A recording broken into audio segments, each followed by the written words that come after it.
folks, I'm glad you're back with us again. Guess what? This is the 11th week of our fiber gifts, and I'm so excited about this one because once again they gave me the chance to work with this type of yarn.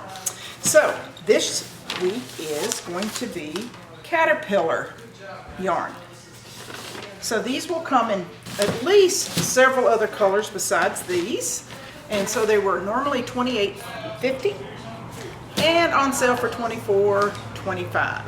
Okay, so folks, anyway, the caterpillar yarn can be used for warp or weft, similar to 5/2. If you would like to use that as your set requirement, you can look at it as a 5/2 yarn, but it does come in a variegated colors, so you can work it with plain or with it by itself. I do have an example on a nice Ashford loom, since Ashford does make this, and we can show you what it looks like as weft. All right, so the actual yardage on the cone comes about $7.40, a little bit on the yards. But anyway, on the examples that we have here is we actually use this as weft, had a plain white warp, and then we used this, and then we used an actual wavy shuttle in there.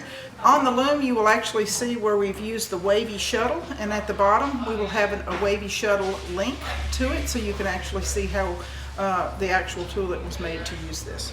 So anyway, so I hope you can use your gift certificates that you received after Christmas, because this will go on sale the 27th of December. So it'll be after Christmas. So this is what I definitely would like for you to get and have fun trying it. Thank you.